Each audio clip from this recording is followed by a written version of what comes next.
On the scales, King Rye Garcia.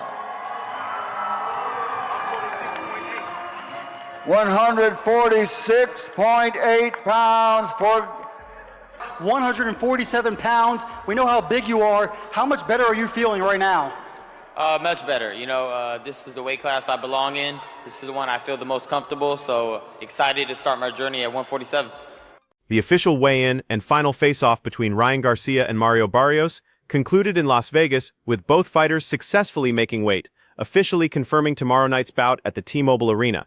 Barrios hit the scale at precisely 147 pounds, displaying excellent conditioning, while Garcia registered 146.8 pounds in what appeared to be outstanding physical shape. I mean, I'm not going to give too much energy into that. You know, he likes to talk a lot, but at the end of the day... Barrios!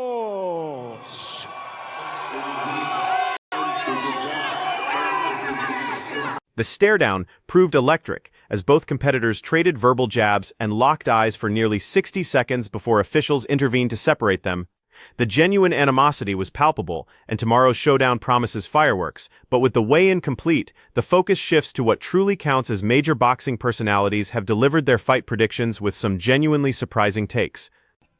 Yeah. I think he sleeps, Ryan. Late? I'm thinking Ryan's winning early, and then... I think that too. I think Ryan's going to come out winning, and I think that he's going to be taller, longer. Hey, who do you think is going to win in the fight, Ryan Garcia or Mario Barrios? I think Ryan Garcia, bro. Yeah, he's really good, and I think this is his chance. You know, I hope he's working hard because he is, bro. Yeah, he is. Okay, because this is his chance to be a world champion. Beginning with one of boxing's most credible analysts, Terence Crawford recently shared his perspective on this clash that caught many off guard. Crawford stated directly to media outlets that he believes Ryan's hand speed will overwhelm Barrios, reminding everyone how lightning-quick Garcia's combinations become when he's dialed in mentally. Crawford emphasized that if Ryan arrives with the same focus he displayed against Haney, Barrios faces a difficult evening ahead. Come to fight, and it's going to give a fun, fan-friendly fight. May the best man win. This backing from someone widely regarded as the sport's premier pound-for-pound talent holds tremendous significance. Crawford's extensive experience facing elite welterweights throughout his career makes his assessment particularly noteworthy when he identifies Ryan's speed as problematic. However, Crawford also issued a crucial warning about whether Ryan can sustain that velocity across 12 complete rounds at 147 pounds, highlighting the weight class jump that hasn't received adequate attention. Crawford provided specific insights about potential momentum shifts, suggesting that if Ryan establishes early dominance through the first 4 or 5 rounds, Barrios will find himself in an insurmountable deficit, but if Barrios survives the initial assault and remains competitive through 6 frames, the championship rounds become genuinely compelling. This comprehensive analysis demonstrates Crawford's thorough study of the matchup dynamics at play, while Gervonta Davis offered commentary that absolutely rocked the boxing community. And when you fought Ryan, it was the catch weight, right? So he was drained. Bro, he was in more shape. If you go look at the fight and how the fight was, he was in more shape. Niggas saying I drank. No, I did not. He was eating the day before. Davis declared emphatically that Barrios will stop Ryan, drawing from his personal experience of sharing the ring with Garcia and feeling his power firsthand, asserting that Garcia's strength won't translate effectively to 147 pounds as anticipated. This assessment carries enormous weight coming from Tank, since he remains the only professional fighter to halt Ryan Garcia, giving him intimate knowledge of exactly what Garcia brings and concluding it's insufficient against a naturally larger welterweight like Barrios. Davis elaborated by identifying Ryan's signature left hook as his primary weapon, while explaining that facing opponents who walk around at 165 to 170 pounds renders that hook less devastating than it was against lightweights, predicting Barrios will absorb it and systematically break Garcia down. Tank referenced Ryan's recent decision loss to Rolly Romero, where Garcia was dropped, stating that Rolly provided the blueprint showing how Ryan gets caught and hurt, with Barrios possessing significantly more power than Rolly, making the potential outcome more severe. Like, we had a media workout. He was eating at his media workout, bro. I wasn't even eating at my media workout. You get what I'm saying? Like, it just, he tricked the people like, yeah, I'm drained. No, you wasn't. I just made him have to work harder than what you seen when he fought Devin? Davis expanded his prediction with brutal specificity, calling for a Barrios stoppage in rounds 9 or 10 when Ryan's conditioning deteriorates at this weight class, and Barrios unleashes power shots that Garcia cannot withstand. This detailed stoppage forecast from the fighter who knocked Ryan unconscious has many reconsidering whether Garcia's power truly carries to welterweight competition. I mean, if he be able to slip the hook, he could be able to go ahead and... So you're not buying the PED stuff? You think that was a legit? Shakur Stevenson emerged with a completely contrasting opinion that has sparked intense fan debates. Stevenson confidently told reporters that everyone is underestimating Ryan, predicting he will knock Barrios out cold, while reminding people that Ryan dropped Devin Haney 3 times, despite Haney being among boxing's finest defensive specialists. Stevenson noted that Barrios lacks Haney's movement and defensive acumen, making him more vulnerable when Ryan connects cleanly with devastating results expected. Shakur specified his prediction further by calling for a Ryan knockout in round 7 when Barrios begins tiring from applying pressure, creating the perfect opportunity for Garcia to land decisively. It'll be a lot of excitement to that fight. It's a big money fight. Ryan Garcia is somebody that comes in there. You never know which version of him is going to show up. So if the good version of him show up, he gets spanked. If the bad version of him show up, he gets spanked. Stevenson detailed his reasoning by explaining that Barrios will advance trying to exploit his size advantage, which plays directly into Ryan's counterpunching strengths as Garcia times his left hook perfectly against Barrios' forward momentum to end the fight. This bold 7th-round knockout prediction from someone as skilled and analytically sharp as Shakur Stevenson has forced many to reconsider their expectations, while Devin Haney finally addressed the fight with characteristically harsh commentary. I couldn't believe that a guy like, no disrespect to Ryan, but I felt like I was levels above him. I couldn't believe that a guy like Ryan could beat me. I trained super hard. I was super disciplined. He did everything wrong. I did everything right. So I was just like. Haney stated bluntly his hope for Barrios to knock Ryan out, referencing their fight's aftermath and expressing desire to see Garcia receive comeuppance. Beyond personal animosity, Haney provided technical analysis, acknowledging Barrios as bigger, stronger, and more experienced at welterweight, contrasting Ryan's struggles against Rolly Romero, who pales in comparison to Barrios' abilities. Almozagat. Haney continued his assessment by identifying Ryan's problematic tendency to disrespect opponents' power until suffering consequences, citing examples from the Tank fight where carelessness led to a knockout, and the Rolly fight where similar carelessness resulted in a decision loss, warning that carelessness against Barrios will yield identical painful results. That weight is definitely hard for both of them to make. We got to see, who left it all in the gym or who's fresh on that night, and I think that's what's going to determine the winner.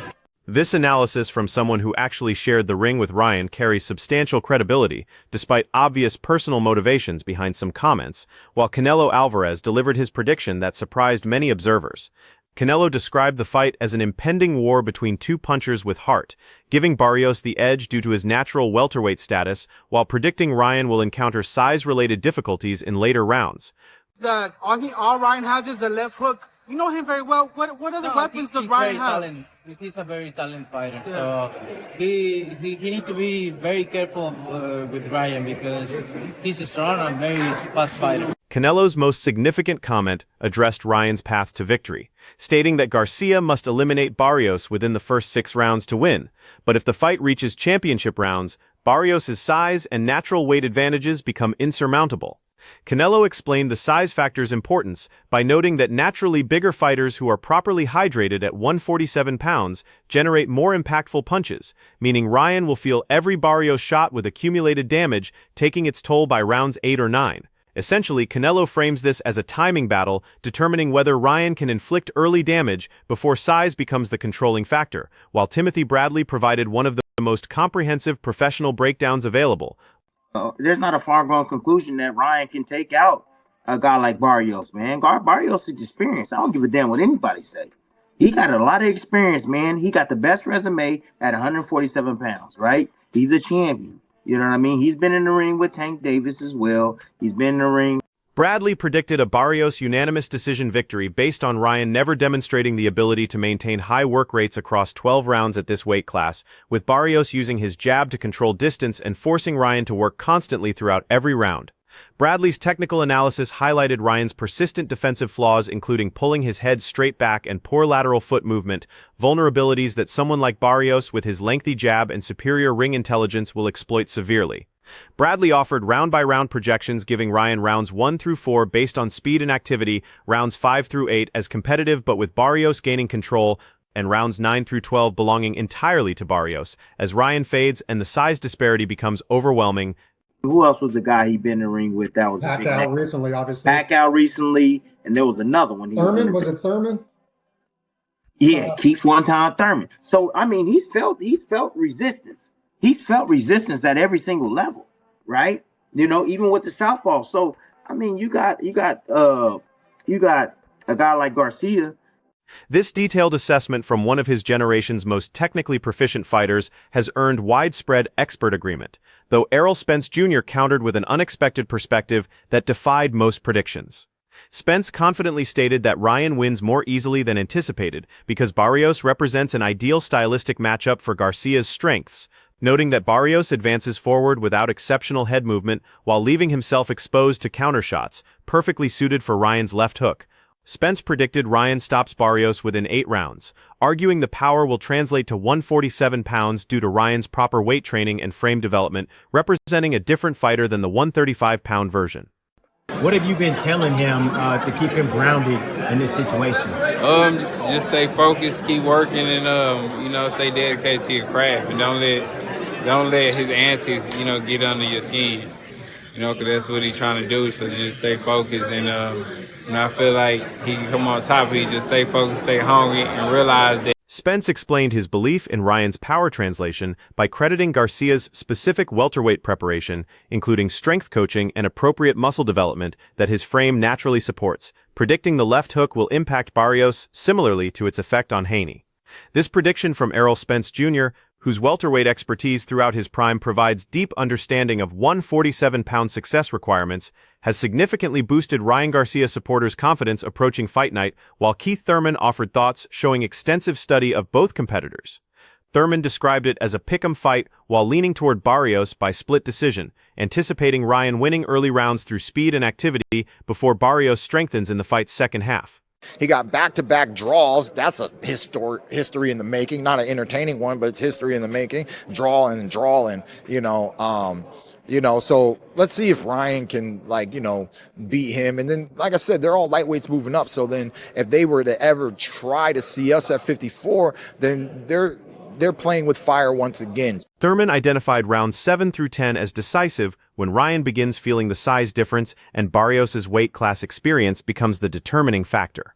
Thurman even projected specific judging with one scorecard favoring Ryan 115-1-3 while 2 others go to Barrios 115-1-3 and 116-112 respectively, emphasizing the fight's competitive nature with Barrios doing just enough to secure victory. This precise round-by-round and scorecard analysis from a welterweight warrior demonstrates just how competitive this encounter could prove, with additional predictions now emerging from trainers and retired legends. Okay, and so you think Ryan's got a bigger punch than that? Bigger punch than, you know what I'm saying? Yeah, because when Ryan touches you... No, when he touches lightweights, see, he hasn't dropped real welterweights. Okay. Yep. Is there even a real welterweight? Freddie Roach expressed preference for Barrios, while citing Ryan's vulnerabilities exposed in his last 2 outings, including the tank stoppage and Raleigh decision loss, as indicators of genuine problems when facing elevated competition. Roach emphasized Barrios as a legitimate 107-pound world champion competing in his natural weight class, where he's most comfortable, believing this size advantage will prove decisive. Roach provided tactical recommendations for Barrios, including establishing the jab early, controlling ring center, making Ryan come forward rather than chasing him around the ring to tire him out before attacking in the second half. This strategic breakdown from one of boxing's greatest trainers has many questioning Ryan's readiness for this welterweight competition level, with additional major names continuing to weigh in as Floyd Mayweather reportedly told his camp that Ryan possesses the necessary tools for victory, but questioned whether he has the required discipline, referencing his ongoing problem areas. My prediction is, may the best man win. Many interpret Mayweather's comments as addressing Ryan's tendency toward training camp distractions and social media controversies that divert focus from boxing preparation, while Andre Ward delivered characteristically honest assessment recently. Ward predicted a competitive Barrios decision victory while acknowledging Ryan's talent, but distinguishing between talent and championship-level execution at welterweight, crediting Barrios with that execution while describing Ryan as still learning. Ward clarified his execution concept as consistently performing fundamentals correctly across 12 full rounds, including distance control, power shot setup, energy management, and defensive discipline, areas where Barrios excels naturally while Ryan remains inconsistent. That concludes our comprehensive coverage, and for the finest updates on boxing news, moments, events, and action throughout the sport, support us by subscribing to our YouTube channel while activating notifications to receive alerts when we release quality content like this. Until next time, peace out.